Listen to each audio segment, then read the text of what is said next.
ಆಕಾಶವಾಣಿ ಮಂಗಳೂರು.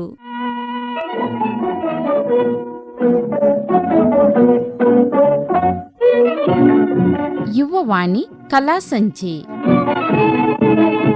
ನಮ್ಮೆಲ್ಲ ಕೇಳುಗರಿಗೆ ಇಂದಿನ ಕಲಾ ಸಂಜೆ ಕಾರ್ಯಕ್ರಮಕ್ಕೆ ಆತ್ಮೀಯ ಸ್ವಾಗತ.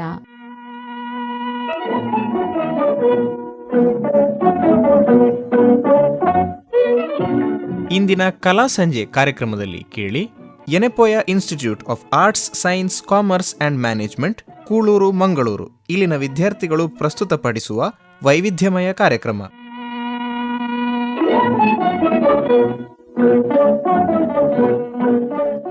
ಶ್ರೋತೃಗಳೆಲ್ಲರಿಗೂ ಆದರಣೀಯ ಸ್ವಾಗತ. ಯೆನೆಪೋಯ ಪರಿಗಣಿಸಲ್ಪಟ್ಟ ವಿಶ್ವವಿದ್ಯಾನಿಲಯ Yenepoya institute of arts, science, commerce and management, Kuloor, Mangaluru ಪ್ರಸ್ತುತಪಡಿಸುವ ನಿಸರ್ಗವೇ ಸ್ವರ್ಗ ಕಾರ್ಯಕ್ರಮ. ತುಂಬಾ ಸಂತೋಷವಾಗುತ್ತಾ ಇದೆ. ನಿಸರ್ಗವೇ ಸ್ವರ್ಗವೆಂದರೆ ನಮ್ಮ ಪ್ರಕೃತಿ, ಪರಿಸರವೇ ಸ್ವರ್ಗ ಎಂಬ ಕಲ್ಪನೆ. ಹೌದು, ಈ ಪರಿಸರದಲ್ಲಿ ಬಾಳುವ ನಾವು ಕೃತಾರ್ಥ ಭಾವದಿಂದ ಪ್ರಕೃತಿಯ ಜೊತೆಗೆ ವಿಲೀನವಾಗಿರಬೇಕು. ಪರಿಸರ ಹೇಗೆ ಬಾಳಬೇಕು, ಈ ಪರಿಸರಕ್ಕೆ ನಾವು ಹೇಗೆ ಋಣಿಯಾಗಿರಬೇಕು ಎಂಬ ತಿಳುವಳಿಕೆ ನಮ್ಮಲ್ಲಿರಬೇಕು. ಯುಗ ಯುಗಾದಿ ಕಳೆದರೂ ಯುಗಾದಿ ಮರಳಿ ಬರುತ್ತಿದೆ. ಯುಗಾದಿಗೂ ಪ್ರಕೃತಿಗೂ ಏನು ಸಂಬಂಧ? ಯುಗಾದಿ ಹಬ್ಬವು ನೂತನ ಚೈತನ್ಯ, ಭರವಸೆ ಮತ್ತು ಸಕಾರಾತ್ಮಕತೆಯ ಸಂಕೇತವಾಗಿದೆ. ಇದು ಹಿಂದೂ ಚಾಂದ್ರಮಾನದ ಹೊಸ ವರ್ಷದ ಆರಂಭ. ಜೀವನದಲ್ಲಿ ಕಷ್ಟ, ಸುಖ, ಬೇವು, ಬೆಲ್ಲ ಎರಡನ್ನೂ ಸಮಾನವಾಗಿ ಸ್ವೀಕರಿಸುವ ಧರ್ಮ, ಪ್ರಕೃತಿಯೊಂದಿಗೆ ಬೆರೆತು ಸಂಭ್ರಮಿಸುವ ಆಶಯವನ್ನು ಈ ಹಬ್ಬದಲ್ಲಿ ಕಾಣುತ್ತೇವೆ. ಯುಗ ಯುಗಾದಿ ಕಳೆದರೂ ಯುಗಾದಿ ಮರಳಿ ಬರುತ್ತಿದೆ. ಯುಗ ಯುಗಾದಿ ಕಳೆದರೂ ಯುಗಾದಿ ಮರಳಿ ಬರುತ್ತಿದೆ. ಯುಗ ಯುಗಾದಿ ಕಳೆದರೂ ಯುಗಾದಿ ಮರಳಿ ಬರುತ್ತಿದೆ. ಹೊಸ ವರುಷಕ್ಕೆ ಹೊಸ ಹರುಷವ ಹೊಸತು ಹೊಸತು ತರುತ್ತಿದೆ. ಯುಗ ಯುಗಾದಿ ಕಳೆದರೂ ಯುಗಾದಿ ಮರಳಿ ಬರುತ್ತಿದೆ. ಹೊಸ ವರುಷಕ್ಕೆ ಹೊಸ ಹರುಷವ ಹೊಸತು ಹೊಸತು ತರುತ್ತಿದೆ. ಹೊಸತು ಹೊಸತು ತರುತ್ತಿದೆ. ಹೊಂಗೆ ಹೂವ ತುಂಗಲಲಿ ಭೃಂಗದ ಸಂಗೀತ ಕೇಳಿ ಮತ್ತೆ ಕೇಳ ಬರುತ್ತಿದೆ. ಬೇವಿನ ಕಹಿ ಬಾಳಿನಲ್ಲಿ ಹೂವಿನ ನಸುಗುಂಪು ಸೂಸಿ ಜೀವ ಕಳೆಯ ತರುತ್ತಿದೆ. ಯುಗ ಯುಗಾದಿ ಕಳೆದರೂ ಯುಗಾದಿ ಮರಳಿ ಬರುತ್ತಿದೆ. ಯುಗ ಯುಗಾದಿ ಕಳೆದರೂ ಯುಗಾದಿ ಮರಳಿ ಬರುತ್ತಿದೆ. ಹೊಸ ವರುಷಕ್ಕೆ ಹೊಸ ಹರುಷವ ಹೊಸತು ಹೊಸತು ತರುತ್ತಿದೆ. ಹೊಸತು ಹೊಸತು ತರುತ್ತಿದೆ. ವರುಷಕ್ಕೊಂದು ಹೊಸತು ಜನ್ಮ, ಹರುಷಕ್ಕೊಂದು ಹೊಸತು ನೆಲೆಯು ಅಖಿಲ ಜೀವ ಜಾತಕ್ಕೆ. ಒಂದೇ ಒಂದು ಜನ್ಮದಲ್ಲಿ ಒಂದೇ ಬಾಲ್ಯ ಒಂದೇ ಹರೆಯ ನಮಗದಷ್ಟೇ ಏತಕೋ. ಯುಗ ಯುಗಾದಿ ಕಳೆದರೂ ಯುಗಾದಿ ಮರಳಿ ಬರುತ್ತಿದೆ. ಯುಗ ಯುಗಾದಿ ಕಳೆದರೂ ಯುಗಾದಿ ಮರಳಿ ಬರುತ್ತಿದೆ. ಹೊಸ ವರುಷಕ್ಕೆ ಹೊಸ ಹರುಷವ ಹೊಸತು ಹೊಸತು ತರುತ್ತಿದೆ. ಯುಗ ಯುಗಾದಿ ಕಳೆದರೂ ಯುಗಾದಿ ಮರಳಿ ಬರುತ್ತಿದೆ. ಹೊಸ ವರುಷಕ್ಕೆ ಹೊಸ ಹರುಷವ ಹೊಸತು ಹೊಸತು ತರುತ್ತಿದೆ. ಹೊಸತು ಹೊಸತು ತರುತ್ತಿದೆ. ಹೊಸತು ಹೊಸತು ತರುತ್ತಿದೆ. ಸುಮಧುರವಾದ ಹಾಡನ್ನು ಕೇಳಿದೆವು. ಈ ಪದ್ಯ ರಚನೆ ಮಾಡಿರುವ ವರಕವಿ ದತ್ತಾತ್ರೇಯ ರಾಮಚಂದ್ರ ಬೇಂದ್ರೆ ಅವರಿಗೆ ವಂದಿಸುತ್ತಾ, ಶಿರವಾಗಿ ನಮಿಸುತ್ತಾ ವಿಷಯ ಮುಂದುವರಿಸೋಣ. ಆಗಲಿ. ಪರಿಸರ ಸಂರಕ್ಷಣೆಯ ಬಗ್ಗೆ ಜಾಗೃತಿ ಮೂಡಿಸುವ ವಿಷಯ ಪ್ರಸ್ತಾಪ ಮಾಡೋಣವೇ? ಅಗತ್ಯವಾಗಿ. ಇಂದಿನ ಆಧುನಿಕ ಯುಗದಲ್ಲಿ ನಮ್ಮ ಭಾಷೆಯ ಬಗ್ಗೆ, ಪರಿಸರದ ಬಗ್ಗೆ, ಬದುಕಿನ ಬಗ್ಗೆ ನಿರ್ಲಕ್ಷ್ಯ. ಅದಕ್ಕಾಗಿ ಕೇಳೋಣ ಒಂದು ಉತ್ತಮ ಭಾಷಣ, ಪರಿಸರ ಸಂರಕ್ಷಣೆ. ವಿಕಾಸದ ಹೆಸರಿನಲ್ಲಿ ನಿಸರ್ಗ ನಾಶ. ಕರ್ನಾಟಕದ ಸುತ್ತಮುತ್ತ ಸಂಚರಿಸಿದಾಗ ರಸ್ತೆಯ ಬದಿ ಹಾಗೂ ವಿಕಾಸದ ಯೋಜನೆಗಳಿಂದ ಸಾವಿರಾರು ವರ್ಷಗಳ ಬದುಕು ಸಾಗಿಸಿದ್ದ ಮರಗಳು ಇಂದು ನೆಲಕ್ಕೆ ಉರುಳಿವೆ. ಹಸಿರಿನಿಂದ ತುಂಬಿದ್ದ ಆ ದಾರಿ ಈಗ ಬಿರುಸಾದ ಉರಿ ಎಬ್ಬಿಸುವ ಬಿಸಿಲಿನ ತೀಕ್ಷ್ಣತೆಯಲ್ಲಿ ನಿಂತಿದೆ. ಈ ದೃಶ್ಯ ಕೇವಲ ಮರಗಳ ಕುಸಿತವಲ್ಲ, ಇದು ನಿಸರ್ಗದ ಆಘಾತ ಮತ್ತು ಅತಿವಾದ ಪರಿಸರ ನಾಶ. ಇದರಿಂದ ನಮ್ಮ ಬದುಕಿಗೆ ನಾವೇ ಕೊಡಲಿ ಇಕ್ಕಿದಂತೆ. ನಿಧಾನವಾಗಿ ಉಂಟಾಗುವ ಪ್ರಕೋಪಗಳನ್ನು ಕಂಡಾಗ ಯೋಚನೆ ಮಾಡಿದರೆ ನಿಸರ್ಗವನ್ನು ನಾವು ನುಂಗಿದ್ದು, ನಮ್ಮನ್ನು ನಿಸರ್ಗ ನುಂಗಿದ್ದು ಎಲ್ಲ ಅರ್ಥವಾಗುತ್ತದೆ. ಅದೆಲ್ಲ ಈಗ ಇತಿಹಾಸ. ರಸ್ತೆ ಅಭಿವೃದ್ಧಿಯ ಕಾರ್ಯ ನಡೆಯುತ್ತಿದೆ ಎಂಬ ಕಾರಣದಿಂದ ಹಲವಾರು ಕಡೆಗಳಲ್ಲಿ ಮರಗಳ ಕಡಿತ, ಭೂಮಿ ಅಗೆತ ಕಂಡುಬರುತ್ತಿದೆ. ಹೌದು, ಅಭಿವೃದ್ಧಿ ಅಗತ್ಯ. ಉತ್ತಮ ರಸ್ತೆಗಳು, ಸಂಪರ್ಕ ವ್ಯವಸ್ಥೆಗಳು ದೇಶದ ಆರ್ಥಿಕ ಬೆಳವಣಿಗೆಗೆ ಸಹಾಯಕ. ಆದರೆ ಅದಕ್ಕಾಗಿ ನಿಸರ್ಗವನ್ನು ಸಂಪೂರ್ಣವಾಗಿ ಬಲಿಕೊಡುವುದು ಸರಿಯೇ? ಪರಿಸರದ ಸಮತೋಲನ ತಪ್ಪಿದೆ ಎನ್ನುವುದು ಸತ್ಯ.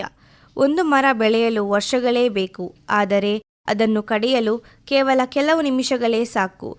ಕಡಿದ ಮರಗಳಿಗಿಂತ ದುಪ್ಪಟ್ಟು ಗಿಡಗಳ ನೆಡುವಿಕೆ ಆಗಬೇಕು. ಆದರೆ ಆ ಕಾರ್ಯ ಯಶಸ್ವಿಯಾಗಿ ನಡೆದಿಲ್ಲ. ಸುಂದರವಾಗಿ ಗೂಡು ಕಟ್ಟುವ ಹಕ್ಕಿಗಳು ಬೀದಿ ಪಾಲಾಗಿವೆ. ಮಾತ್ರವಲ್ಲದೆ ವಿಷ ಆಹಾರ, ಅಂತರ್ಜಾಲದ ಪ್ರಭಾವ ಅವುಗಳ ಅವನತಿಗೆ ಕಾರಣ ಆಗಿದೆ. ಗಿಡಗಳಿಗೆ ರಾಸಾಯನಿಕ ಗೊಬ್ಬರಗಳ ಪ್ರಯೋಗ, ಕೀಟನಾಶಕ, ಕಳೆನಾಶಕಗಳ ಬಳಕೆ ಜೀವಜಂತುಗಳ ನಾಶಕ್ಕೆ ಕಾರಣವಾಗಿದೆ. ಆಹಾರಗಳ ವಿವಿಧತೆ, ಅಶುಚಿಗಳೆಲ್ಲ ಮನುಷ್ಯರ ಆಯುಷ್ಯವನ್ನು ಕುಂಠಿತವಾಗಿಸುತ್ತಿದೆ. ವನ ಮಹೋತ್ಸವದ ಆಚರಣೆ ವರ್ಷವೂ ನಡೆಯುತ್ತದೆ. ಮಳೆಗಾಲಕ್ಕೆ ನೆಟ್ಟ ಗಿಡಗಳು ಬೇಸಿಗೆಗಾಲಕ್ಕೆ ಸುಟ್ಟು ಕರಗಲಾಗುತ್ತದೆ. ತಮ್ಮ ಜನರಿಗೆ ಮರ ಕಡಿದರೂ ಮರ ನೆಡುವ, ನೀರು ಹಾಕಿ ಬೆಳೆಸುವ ಮನಸ್ಸು ಇರುವುದಿಲ್ಲ. ಎಲ್ಲರಿಗೂ ಕಾರ್ಯಭಾರದ ಒತ್ತಡ. ಮರ, ಗಿಡ, ಪ್ರಾಣಿ, ಪಕ್ಷಿಗಳ ಅಕ್ಕರೆ ಕರಗಿದೆ. ಎಲ್ಲ ಜೀವರಾಶಿಗಳಿಂದ ಭೂಮಿ ಸಮತೋಲನವಾಗಿ ಇರಬೇಕು. ನಾವು ಎಷ್ಟು ಅಜಾಗೃತ ಬದುಕು ನಡೆಸುತ್ತಿದ್ದೇವೆ. ಈ ಬಗ್ಗೆ ಜನಜಾಗೃತಿ ಆಗಬೇಕಾದ ಅವಶ್ಯಕತೆ ಇದೆ. ನಾವು ವಿಜ್ಞಾನದಲ್ಲಿ ಮುಂದಾಗಿದ್ದರೂ ಪರಿಸರ ಜ್ಞಾನದಲ್ಲಿ ಹಿಂದೆಯೇ ಉಳಿದಿದ್ದೇವೆ.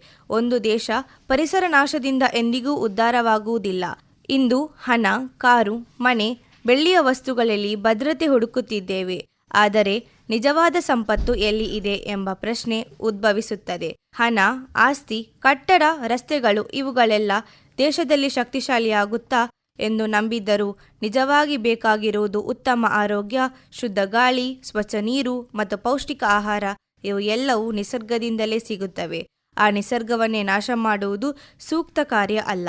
ಅಲ್ಲಿ ಬಿದ್ದ ಪ್ಲಾಸ್ಟಿಕ್ ಕಸಗಳು ಅಜಾಗೃತ ಬದುಕಿನ ದೈನಂದಿನ ಚಿಹ್ನೆಗಳಾಗಿವೆ. ಈ ಕಸದ ಹಿಂದೆ ನಮ್ಮ ಶಿಕ್ಷಣದ ವ್ಯರ್ಥತೆ ಕೂಡ ಅಡಗಿದೆ. ಶಾಲಾ ಕಾಲೇಜುಗಳಲ್ಲಿ ಕಲಿಯುವ ಪಾಠಗಳು ವಾಸ್ತವ ಬದುಕಿಗೆ ಎಷ್ಟು ಉಪಯೋಗವಾಗುತ್ತದೆ ಎಂಬುದು ಬಹುಶಃ ಪ್ರಶ್ನಾಸ್ಪದ.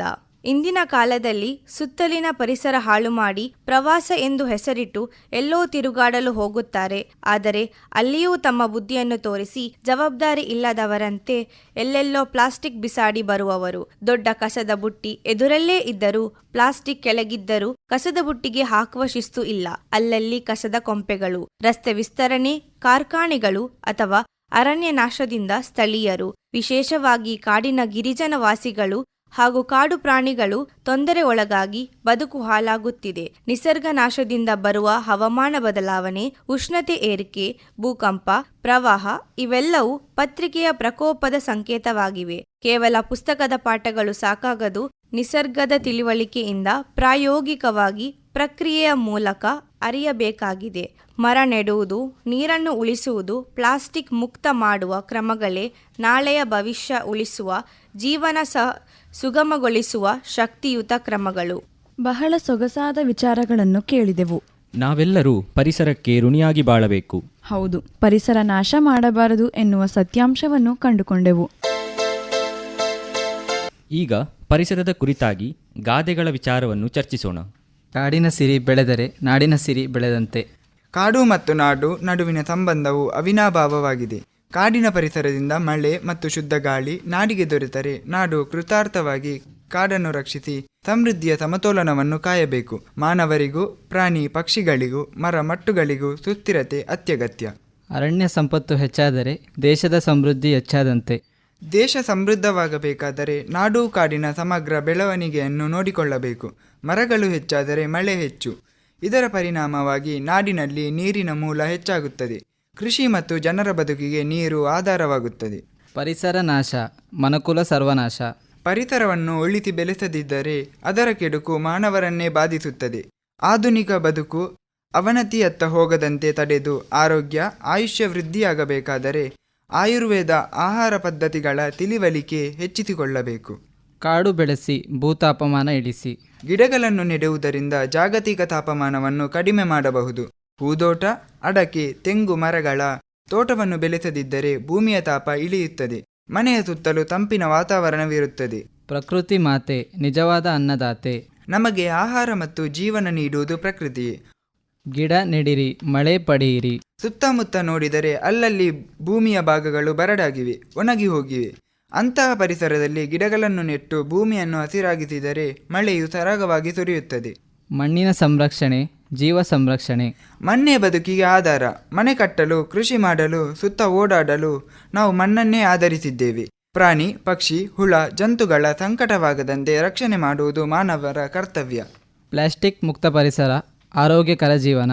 ಪ್ಲಾಸ್ಟಿಕ್ ಮಾಲಿನ್ಯವು ಪರಿಸರ ಮತ್ತು ಆರೋಗ್ಯದ ಮೇಲೆ ತೀವ್ರ ಹಾನಿಕರವಾದ ಪರಿಣಾಮಗಳನ್ನುಂಟು ಮಾಡುತ್ತದೆ. ಪ್ಲಾಸ್ಟಿಕ್ ಬಾಟಲಿಗಳು, ಚೀಲಗಳು ಮತ್ತು ಮೈಕ್ರೋಪ್ಲಾಸ್ಟಿಕ್ಗಳು ಭೂಮಿ ಮತ್ತು ಜಲಮೂಲಗಳಲ್ಲಿ ಶೇಖರಣೆಯಾಗಿ ಪರಿಸರ ವ್ಯವಸ್ಥೆಯನ್ನು ಹಾಳು ಮಾಡುತ್ತವೆ. ಇದು ಜಲಚರಗಳ ಸಾವಿಗೆ ಕಾರಣವಾಗುವುದು, ಮಾನವರಲ್ಲಿ ಕ್ಯಾನ್ಸರ್ನಂತಹ ಗಂಭೀರ ಕಾಯಿಲೆಗಳನ್ನು ಉಂಟುಮಾಡಲು ಕಾರಣವಾಗುತ್ತದೆ. ಉತ್ತಮವಾದ ಗಾದೆಗಳು ಮತ್ತು ಅದರ ವಿವರಗಳ ಕೇಳಿದೆವು. ಚೆನ್ನಾಗಿತ್ತು. ಗಾದೆ ಅರಿವು ಅಳಿಯಕೂಡದು, ಸದಾ ಹಸಿರಾಗಿರಲಿ. ಇನ್ನು ಒಗಟುಗಳ ಬಗ್ಗೆ ಕೇಳೋಣ. ನೀರಲ್ಲೇ ಹುಟ್ಟುತ್ತೆ, ನೀರಲ್ಲೇ ಬೆಳೆಯುತ್ತೆ, ನೀರ ಕಂಡ ಕೂಡಲೇ ಕರಗಿ ಹೋಗುತ್ತೆ. ಏನಿದು? ಉಪ್ಪು. ಸಮುದ್ರದ ನೀರು ಅಥವಾ ಬಂಡೆಗಳಿಂದ ಪಡೆಯುವ ಖನಿಜಾಂಶವಾಗಿದೆ. ಇದು ಆಹಾರಕ್ಕೆ ರುಚಿ ನೀಡುವುದಲ್ಲದೆ ದೇಹದಲ್ಲಿ ನೀರಿನಾಂಶ ಸಮತೋಲನ, ನರಗಳ ಕಾರ್ಯನಿರ್ವಹಣೆಗೆ ಅವಶ್ಯಕ. ಅಪ್ಪನ ದುಡ್ಡು ಎನಿಸೋಕ್ಕಾಗಲ್ಲ, ಅವ್ವನ ಸೀರೆ ಮಡಿಸೋಕ್ಕಾಗಲ್ಲ. ಏನಿದು? ನಕ್ಷತ್ರ. ಅಶ್ವಿನಿಯಿಂದ ಹಿಡಿದು ರೇವತಿಯವರೆಗೆ 27 ಮುಖ್ಯ ನಕ್ಷತ್ರಗಳಿವೆ. ಪ್ರತಿಯೊಂದು ನಕ್ಷತ್ರವೂ ವಿಶಿಷ್ಟ ಗುಣಗಳನ್ನು ಹೊಂದಿದೆ. ಆಕಾಶದ ಸುತ್ತ ಕಂಗೊಳಿಸುತ್ತವೆ. ವೃತ್ತಿ ಜೀವನದ ಯಶಸ್ಸು, ಆರೋಗ್ಯ ಹಾಗೂ ಜೀವನದ ಏರಿಳಿತಗಳಲ್ಲಿ ನಕ್ಷತ್ರಗಳ ಪ್ರಭಾವವನ್ನು ಗುರುತಿಸುತ್ತಾರೆ. ಊರಿಗೆಲ್ಲ ಒಂದೇ ಕಂಬಳಿ. ಏನಿದು? ಆಕಾಶ. ಭೂಮಿಯ ಮೇಲೆ ಕವಿಚಿಟ್ಟಂತೆ ಕಾಣುವ ನೀಲವರ್ಣದ ಅರ್ಧಗೋಳವೇ ಗಗನ. ಪ್ರತಿಯೊಬ್ಬ ಮನುಷ್ಯನು ಎಲ್ಲೇ ಆಗಲಿ, ಯಾವ ಹೊತ್ತೇ ಆಗಲಿ ನಿಂತು ಮೇಲೆ ನೋಡಿದರೆ ತಾನೇ ಈ ಗೋಳದ ಕೇಂದ್ರ ಎಂಬ ಭಾವನೆ ಮೂಡುತ್ತದೆ. ಆಕಾಶದ ಆಳ ಅಳೆಯಲು ಕಷ್ಟ. ಯಾರೂ ಹತ್ತಲಾರದ ಮರಕ್ಕೆ ಸರಗೂರು ಕರಿಯಪ್ಪ ಹತ್ತುತ್ತಾನೆ. ಏನಿದು? ಇರುವೆ. ಕಪ್ಪು ಇರುವೆಗಳು ಮನೆ ಮತ್ತು ತೋಟಗಳಲ್ಲಿ ಕಂಡುಬರುತ್ತದೆ. ಮನೆಯಲ್ಲಿ ಕಪ್ಪು ಇರುವೆಗಳ ಆಗಮನವಾದರೆ ಸಮೃದ್ಧಿ, ಅದೃಷ್ಟ ಮತ್ತು ಶುಭ ಸುದ್ದಿಯ ಸಂಕೇತವೆಂದು ಜನಪದರಲ್ಲಿ ನಂಬಿಕೆ ಇದೆ. ಎಷ್ಟೇ ಮಳೆ ಬಂದರೂ ನೆನೆಯುವುದಿಲ್ಲ. ಏನಿದು? ಎಮ್ಮೆ ಕೆಚ್ಚಲು. ಭಾರತೀಯ ಉಪಖಂಡದಲ್ಲಿ ಹೈನುಗಾರಿಕೆಯ ಇತಿಹಾಸವು ಸರಿಸುಮಾರು 8,000 ವರ್ಷಗಳ ಹಿಂದೆಯೇ ನಡೆದಿದೆ. ಸಿಂಧೂ ಕಣಿವೆಯ ನಾಗರಿಕತೆಯ ಆರಂಭದ ವೇಳೆಗೆ ಜಾನುವಾರುಗಳನ್ನು ಸಾಕಿ ಹಾಲಿಗಾಗಿ ಬಳಸುತ್ತಾ ಬಂದು ಸದಾಕಾಲ ಪ್ರಯೋಜನ ಪಡೆಯಲಾಗುತ್ತದೆ. ನೀರುಂಟು ಬಾವಿಯಲ್ಲ, ಜುಟ್ಟುಂಟು ಪೂಜಾರಿಯಲ್ಲ, 3 ಕಣ್ಣುಂಟು ಶಿವನಲ್ಲ.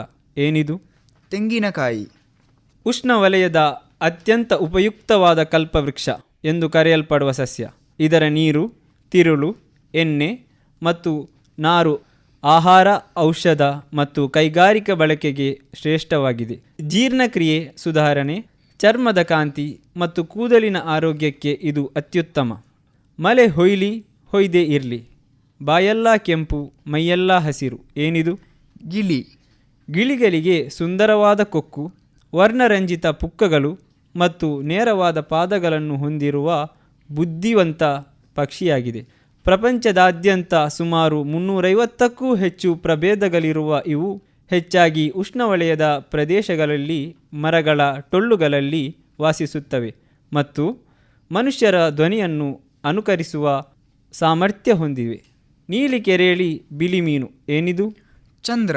ಚಂದ್ರನು ಭೂಮಿಯ ಏಕೈಕ ನೈಸರ್ಗಿಕ ಉಪಗ್ರಹ ಹಾಗೂ ಸೌರಮಂಡಲದ 5ನೇ ಅತಿ ದೊಡ್ಡ ಉಪಗ್ರಹವಾಗಿದೆ. ಇದು ಭೂಮಿಯಿಂದ ಸರಾಸರಿ 3,84,400 ಕಿಲೋಮೀಟರ್ ದೂರದಲ್ಲಿದೆ. ಚಂದ್ರನಿಗೆ ಸ್ವಯಂ ಪ್ರಕಾಶವಿಲ್ಲ. ಸೂರ್ಯನ ಬೆಳಕಿನಿಂದ ಹೊಳೆಯುತ್ತ ಚಂದ್ರನ ಮೇಲ್ಮೈಯಲ್ಲಿ ಪರ್ವತಗಳು, ಕುಳಿಗಳು ಮತ್ತು ಮೈದಾನಗಳಿವೆ. ಮಧುರವಾದ ಒಗಟುಗಳು, ಚುಟುಕಾದ ಉತ್ತರಗಳು, ಹದವಾದ ವಿವರಗಳು ಕೇಳಿ ಮನಸ್ಸಿಗೆ ಮುದವಾಯಿತು. ಇನ್ನು ಹೊಳೆಯ ಕೊಳೆಯ ಬಗ್ಗೆ ಚಿಂತನ ಮಂಥನ ಮಾಡೋಣ. ನೇತ್ರಾವತಿ ನದಿ ಚಿಕ್ಕಮಗಳೂರು ಜಿಲ್ಲೆಯಲ್ಲಿ ಹುಟ್ಟಿದೆ. ಕುದುರೆಮುಖ ಶ್ರೇಣಿಯ ಬಂಗರಬಳಿ ಕಣಿವೆ ಸಂಸೆ ಗ್ರಾಮದಲ್ಲಿ ಸುಮಾರು 1,300 ಮೀಟರ್ ಎತ್ತರದಲ್ಲಿ ಉಗಮವಾಗಿವೆ.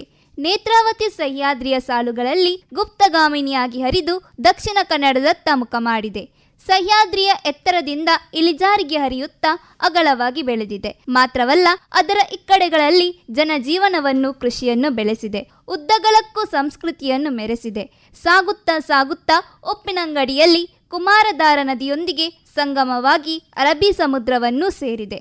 ಶರಾವತಿ ನದಿ ತೀರ್ಥಹಳ್ಳಿ ತಾಲೂಕಿನ ಅಂಬುತೀರ್ಥದಲ್ಲಿ ಜನಿಸುತ್ತದೆ. ಹೊನ್ನಾವರದಲ್ಲಿ ಅರಬ್ಬಿ ಸಮುದ್ರಕ್ಕೆ ಸೇರುವ ಈ ನದಿಗೆ ಅಡ್ಡಲಾಗಿ ಕಟ್ಟಲಾಗಿರುವ ಸೇತುವೆ ಕರ್ನಾಟಕದಲ್ಲೇ ಅತ್ಯಂತ ಉದ್ದದ ಸೇತುವೆ. ಜೋಗದಲ್ಲಿ 900 ಅಡಿ ಧುಮುಕಿ ದೊಡ್ಡ ಜಲಪಾತವನ್ನು ಸೃಷ್ಟಿಸಿದೆ. ಜೋಗ ಜಲಪಾತ ಜಗತ್ಪ್ರಸಿದ್ಧವಾಗಿ ಕೀರ್ತಿಯನ್ನು ಹೆಚ್ಚಿಸಿದೆ.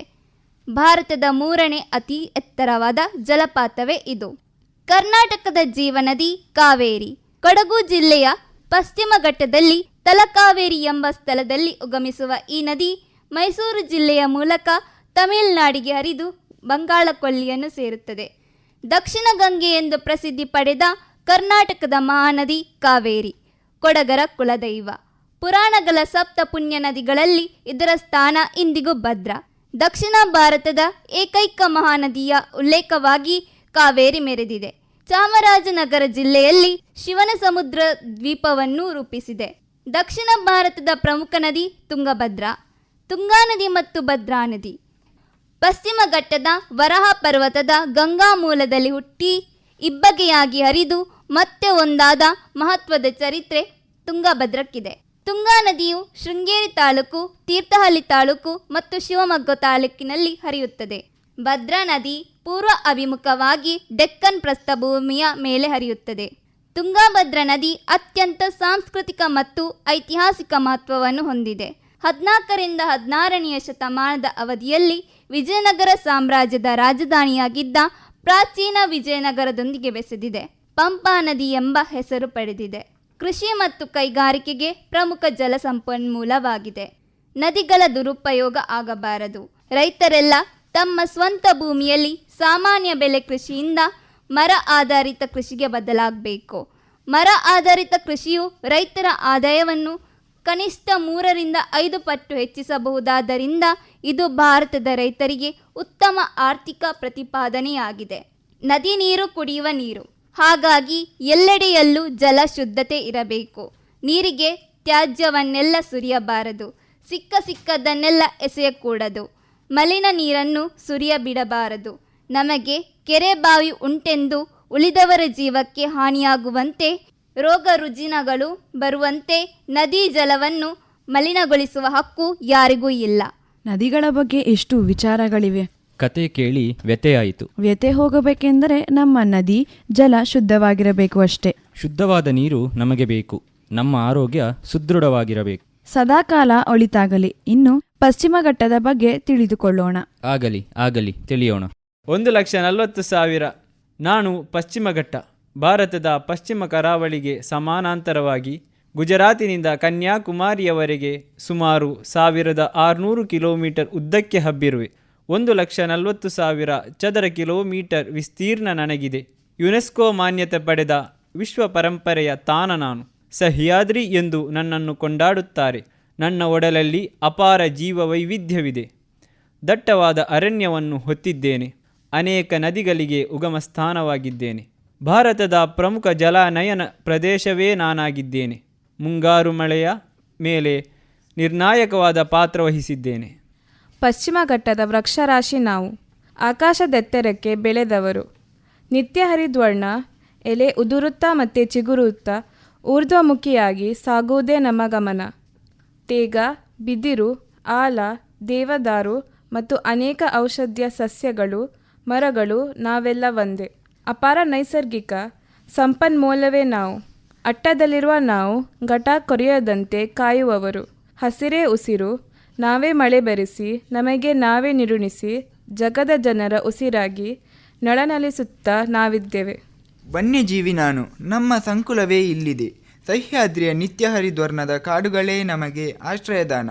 ಅಪಾರವಾದ ಪ್ರಾಣಿ ಸಂಕುಲ ನಿತ್ಯ ಇಲ್ಲಿ ಓಡಾಡುತ್ತಿವೆ. ಗರ್ಜನೆಗಳು, ಕೂಗುಗಳು, ಚಿಲಿಪಿಲಿಗಳು ನಿತ್ಯ ಅನುರಣನವಾಗುತ್ತವೆ. ಹುಲಿ, ಆನೆ, ಸಿಂಹಬಾಲದ ಮಕಾಕ್, ನೀಲಗಿರಿ ತಹಾರ್, ಮಲಬಾರ್ ದೊಡ್ಡ ಅಲಿಲು, ಗಿಳಿ, ನವಿಲು, ಕೋಗಿಲೆ, ಪಾರಿವಾಳ, ಕೊಕ್ಕರೆ, ಮರಕುಟಿಕ ಮೊದಲಾದ ವಿಶಿಷ್ಟ ಪಕ್ಷಿ ಪ್ರಭೇದಗಳು, ಕಾಳಿಂಗ, ಹೆಬ್ಬಾವು, ಕನ್ನರಿ ಹಾವು, ಹಸಿರು ಹಾವು, ಕೃಷ್ಣಸರ್ಪ ಸರೀಸೃಪಗಳ ಸಮೂಹ ಇಲ್ಲಿವೆ. ವರ್ಷಧಾರೆ ನಾನು. ವರ್ಷಧಾರೆ ನಾನಿಲ್ಲದೆ ಜಗವಿಲ್ಲ, ಜನವಿಲ್ಲ. ಚಾತಕ ಪಕ್ಷಿಯ ಹಾಗೆ ನನಗಾಗಿ ಜನ ಕಾಯುತ್ತಾರೆ. ವಾತಾವರಣದ ನೀರಾವಿ ತಂಪಾಗಿ ದ್ರವ ರೂಪ ಭೂಮಿಗೆ ಬೀಳುವ ಪ್ರಕ್ರಿಯೆಯೇ ನನ್ನ ನಡಿಗೆಯ ಚಕ್ರ. ನನಗಾಗಿ ಮೋಡ. ವಾತಾವರಣದಲ್ಲಿನ ತೇವಾಂಶವು ಸಾಂದ್ರೀಕರಣಗೊಂಡು ಮೋಡದ ಉತ್ಪತ್ತಿ. ಪರಸ್ಪರ ಘರ್ಷಣೆ, ಸೆಲೆಮಿಂಚು, ಕೋಲ್ಮಿಂಚು, ಸಿಡಿಲ ಅಬ್ಬರ. ನಂತರ ನಾನೇ ಸುರಿಯಬಲ್ಲೆ. ಜೀವಸಂಕುಲಕ್ಕೆ ನೀರು, ಕೃಷಿಗೆ ಚೈತನ್ಯ ಮತ್ತು ತಂಪಾದ ವಾತಾವರಣವನ್ನು ಮುಂಗಾರಿನ ಬಿರುಸಿನಲ್ಲಿ ಕಾಣಿಸುತ್ತೇನೆ. ಮತ್ತೆ ಹಿಂಗಾರು ರೂಪದಲ್ಲಿಯೂ ಸುರಿಯಬಲ್ಲೆ. ಎಲ್ಲೆಡೆಯಲ್ಲೂ ಹಚ್ಚ ಹಸಿರು ಕಂಗೊಳಿಸಬೇಕೆಂಬುದೇ ನನ್ನ ಆಶಯ. ನನಗೆ ನಿರಂತರ ಆಘಾತವಾಗುತ್ತಿದೆ. ಅರಣ್ಯ ಕಡಿತ, ಗಣಿಗಾರಿಕೆ, ಅವೈಜ್ಞಾನಿಕ ರಸ್ತೆ ನಿರ್ಮಾಣ, ಕಾಫಿ ತೋಟಗಳ ವಿಸ್ತರಣೆ ಮಿತಿಮೀರಿದೆ. ಗಂಭೀರವಾದ ಸಮಸ್ಯೆಯಾಗುತ್ತಿದೆ. ಮಾಡಿದ್ದು ಉಣ್ಣು ಮಹಾರಾಯ. ದುರಂತ ದುರಂತ. ಕೃಷಿ ಭೂಮಿ, ವಸತಿ ಮತ್ತು ಮೂಲಸೌಕರ್ಯ ಯೋಜನೆಗಳಿಗಾಗಿ ವೃಕ್ಷರಾಶಿಯ ನಾಶ, ಅತಿಯಾದ ಪ್ರವಾಸೋದ್ಯಮ, ರೆಸಾರ್ಟ್ಗಳ ನಿರ್ಮಾಣ ಮತ್ತು ರಸ್ತೆ ಅಗಲೀಕರಣದಿಂದ ಪರಿಸರ ಸಮತೋಲನ ತಪ್ಪುತ್ತಿದೆ. ಅಪರೂಪದ ಸಸ್ಯನಾಶ, ಹುಲುಸಾದ ಹುಲ್ಲುಗಾವಲೆ ಕಣ್ಮರೆಯಾಗುತ್ತಿದೆ. ನೈಸರ್ಗಿಕ ವಿಕೋಪಗಳೇ ಉಂಟಾಗುತ್ತಿವೆ. ಕೊಡಗು, ಶಿರೂರು ಕುಸಿತ, ನರಹತ್ಯೆ ಚರಿತ್ರೆಯೇ ಜನಮನವ ಮರುಗಿಸಿದೆ.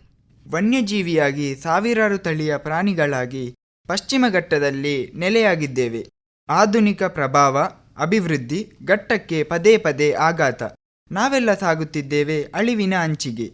ದೊಡ್ಡ ಚುಕ್ಕೆಯ ಪುನುಗುಬೆಕ್ಕು, ಸಿಂಗಳೀಕ, ಹುಲಿ, ಆನೆಗಳ ಸಂಖ್ಯೆ ಕಡಿಮೆಯಾಗುತ್ತಾ ಸಾಗುತ್ತಿದೆ. ಕಾಡು ಕಡಿದಾಗ ನಾಡಿಗೆ ಇಳಿದರೆ ಹೊಡೆವರು, ಬಡಿವರು, ವಿಷ ಕೊಡುವರು. ನಮ್ಮ ಕಾಡು ನಮಗೆ, ನಮ್ಮ ಪಾಡು ನಮಗೆ. ವರ್ಷಧಾರೆ ನಾನು. ವರ್ಷಧಾರೆ ಅಂದರೆ ಹರ್ಷಧಾರೆ. ಅದನ್ನು ಅರಿಯದವರು ಅಷ್ಟು ಮಳೆ, ಇಷ್ಟು ಮಳೆ ಎಂದು ಗೊಣಗುವರು. ಹೆಚ್ಚಾದರೂ ಸುಖವಿಲ್ಲ, ಕಡಿಮೆಯಾದರೂ ಸುಖವಿಲ್ಲ. ಅತಿವೃಷ್ಟಿ, ಅನಾವೃಷ್ಟಿ, ಮರಮಟ್ಟಿನ ನಾಶವಾದರೆ ಮತ್ತೆಲ್ಲಿ ಮಳೆ?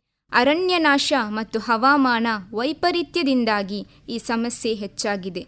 ಇದನ್ನು ನಿವಾರಿಸುವವರು ಯಾರು? ಗಣಿಗಾರಿಕೆ ಮತ್ತು ಬೃಹತ್ ಯೋಜನೆಗಳು ನಿಲ್ಲಲಿ.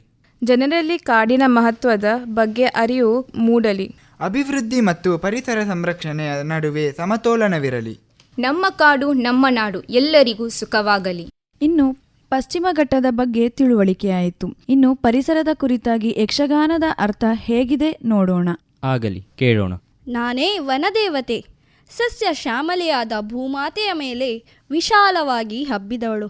ಆದರೆ ಇಂದು ನೀರಿಲ್ಲದ ಪ್ರದೇಶದಲ್ಲಿ ಗಿಡಮರಗಳಿಲ್ಲದೆ ಬರಡಾಗಿ ಹೋಗಿದೆ. ವನಭೂಮಿ ಸುಡುತ್ತಿದೆ. ಮತ್ತೆ ನೀರಿನ ಸಮೃದ್ಧಿ ಇದ್ದಲ್ಲಿ ನಾನು ಹುಲುಸಾಗಿ ಬೆಳೆದರೆ ಕಿತ್ತು ಎಸೆಯುವರು. ಜನರೆಲ್ಲರೂ ತಮ್ಮ ತಮ್ಮ ಸ್ವಾರ್ಥಕ್ಕಾಗಿ ಮರಮಟ್ಟುಗಳನ್ನೇ ಕಡಿಯುವರು.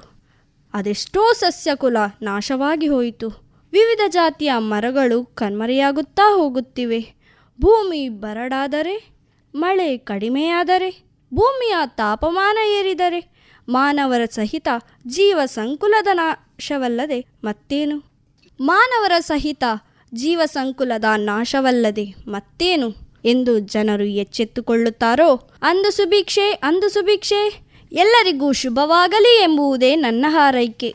ಯಕ್ಷಗಾನದ ಅರ್ಥದ ಮೂಲಕ ವನದೇವಿ ಆಡಿದ ಮಾತುಗಳನ್ನು ಕೇಳಿದೆವು. ಅರಣ್ಯನಾಶದ ಬಗ್ಗೆ ಕಣ್ಣು ತೆರೆಸಿದಳು.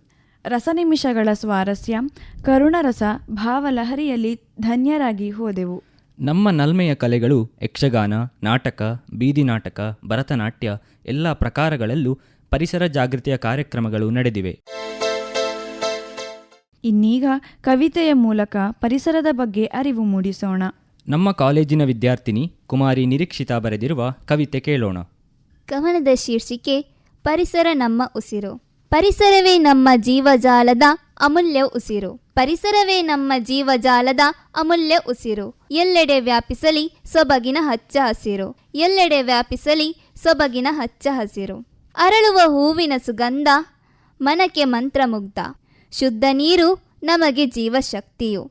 ತಂಪಾಗಿ ಬೀಸುವ ಗಾಳಿ ದೇಹಕ್ಕೆ ಮುದವ ನೀಡಲಿ. ಪೋಷಕಾಂಶ ಸಮೃದ್ಧವಾದ ಹಣ್ಣು ಹಂಪಲು ಆರೋಗ್ಯ ವೃದ್ಧಿಸಲಿ. ನಿಸರ್ಗವೇ ಸ್ವರ್ಗ, ಪ್ರಕೃತಿ ಬೆಳೆಯಲು ಮಾರ್ಗ. ಹಸಿರು ಹೊದಿಕೆ, ಮರ ಗಿಡ ಸೊಪ್ಪು ಮೂಲಿಕೆ. ನಮ್ಮ ಕಾರ್ಯ ನಮ್ಮ ಶೌರ್ಯ.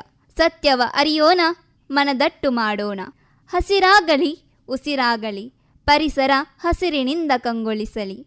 ಮನೆಯ ಸುತ್ತಮುತ್ತ ಸ್ವಚ್ಛತೆ, ಪ್ರಕೃತಿ ಸಂರಕ್ಷಣೆ ಬದ್ಧತೆ ಸಿದ್ಧತೆ.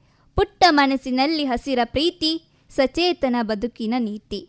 ಸುಸ್ಥಿರ ಭವಿಷ್ಯ, ದೀರ್ಘ ಆಯುಷ್ಯ. ಪ್ಲಾಸ್ಟಿಕ್ನ ಮಾಡೋಣ ನಾವು ದೂರ, ಪರಿಸರ ಸ್ನೇಹಿ ಜೀವನ ಶೈಲಿಯ ಧ್ಯೇಯ.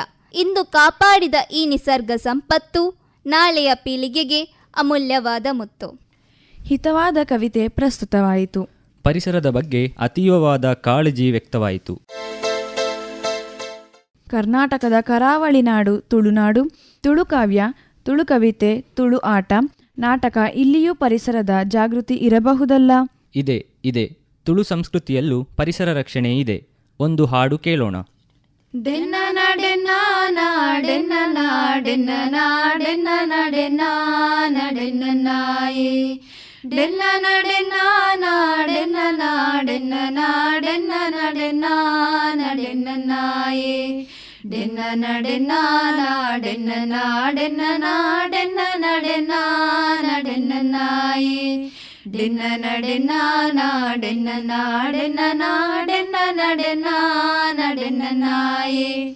ತುಳುವ ನಾಡುದ ಸಿರಿ ಚಾವಡಿಡು ಒಳಿ ಮಡಲ ಕೊಡಿಯಡಿಟು.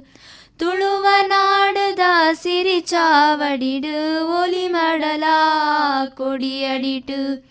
ಪಿಂಗಾರ ಸಿಂಗಾರ ಮಲ್ತೊಂದು ಜೋಗೊಡು ಪೋಕೊನುಡು ಮಾಯುದೇ ಸಿರಿ.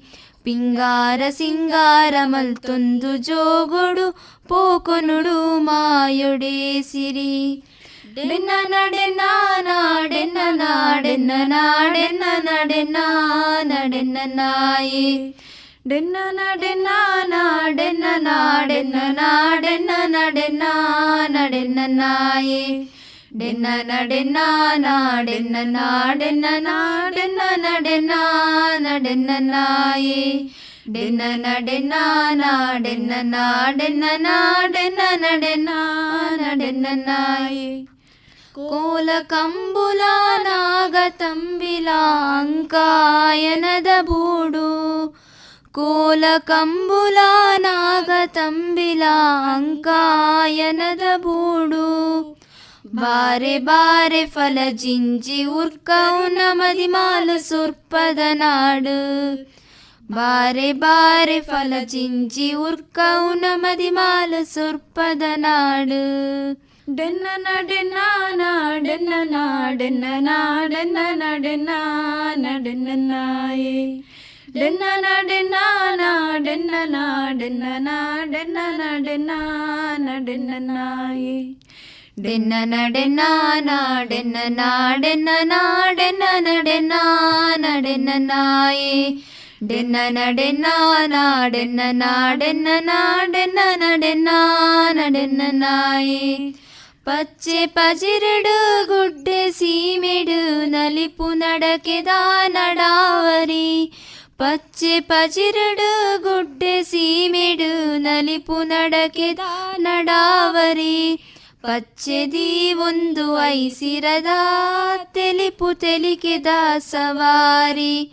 ಪಚ್ಚೆದಿ ಒಂದು ಐಸಿರದ ತೆಲಿಪು ತೆಲಿಕೆದ ಸವಾರಿ.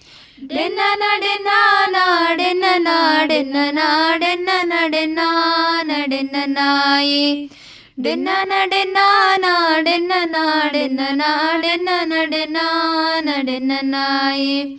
ಡೆನ್ನ ನಡೆನ್ನ ನಾಡೆನ್ನ ನಾಡೆನ್ನ ನಾಡೆನ್ನ ನಡೆನ್ನ ನಡೆನ್ನ ನಾಯೇ. ಡೆನ್ನ ನಡೆನ್ನ ನಾಡೆನ್ನ ನಾಡೆನ್ನ ನಾಡೆನ್ನ ನಡೆನ್ನ. ಶ್ರೀ ಪರಮಾನಂದ ಸಾಲಿಯಾನ್ ಅವರ ರಚನೆಯ ಹಾಡು ಸೊಗಸಾಯಿತು. ನಿಸರ್ಗವೇ ಸ್ವರ್ಗ ಕಾರ್ಯಕ್ರಮಕ್ಕೆ ಇನ್ನು ಮುಕ್ತಾಯ ಹಾಡೋಣ. Yenepoya institute of arts, science, commerce and management, Kuloor, Mangaluru ಇಲ್ಲಿನ ವಿದ್ಯಾರ್ಥಿಗಳಾದ ಕುಮಾರಿ ನಿರೀಕ್ಷಿತ ತೃತೀಯ ಪದವಿ ವಾಣಿಜ್ಯ ವಿಭಾಗ, ಕುಮಾರಿ ಶರಣ್ಯ, ಕುಮಾರಿ ಧನುಷ, ಕುಮಾರಿ ಸ್ಫೂರ್ತಿ, ಶರತ್ ಎಂ ಶೆಟ್ಟಿ, ದಿಗಂತ್ PM, ಅಬ್ದುಲ್ ರೆಹಮಾನ್, ಅಶ್ಯಂ ಪ್ರಥಮ ಪದವಿ ನ್ಯಾಯ ವಿಜ್ಞಾನ ವಿಭಾಗ, ಕುಮಾರಿ ಜುಹಾ ಫಾತಿಮಾ, ಕುಮಾರಿ ಆಯಿಷಾ ಫಾಹಿಮಾ, ಕುಮಾರಿ ಲುಜೈನ್ ಪ್ರಥಮ ಪದವಿ ಸೂಕ್ಷ್ಮ ಜೀವ ವಿಜ್ಞಾನ ವಿಭಾಗ ಇವರು ಪ್ರಸ್ತುತಪಡಿಸಿದ್ದಾರೆ. ಸಂಯೋಜನೆ ಭಾಷಾಶಾಸ್ತ್ರ ವಿಭಾಗದ ಮುಖ್ಯಸ್ಥರಾದ ಶ್ರೀಮತಿ ಶಾಲಿನಿ ಸಿಕ್ವೇರ. ನಿರ್ವಹಣೆ ಕನ್ನಡ ಸಹ ಪ್ರಾಧ್ಯಾಪಕರಾದ ಡಾಕ್ಟರ್ ದಿನಕರ ಪಚ್ಚನಾಡಿ. ಇದುವರೆಗೆ Yenepoya institute of arts, science, commerce and management, Kuloor, Mangaluru ಇಲ್ಲಿನ ವಿದ್ಯಾರ್ಥಿಗಳು ಪ್ರಸ್ತುತಪಡಿಸಿದ ವೈವಿಧ್ಯಮಯ ಕಾರ್ಯಕ್ರಮವನ್ನು ಕೇಳಿದಿರಿ. ಇದಾಗಿತ್ತು ಇವತ್ತಿನ ಯುವವಾಣಿ ಕಲಾ ಸಂಜೆ ಕಾರ್ಯಕ್ರಮ. ಮುಂದಿನ ಕಾರ್ಯಕ್ರಮದಲ್ಲಿ ಭೇಟಿಯಾಗೋಣ. ನಮಸ್ಕಾರ.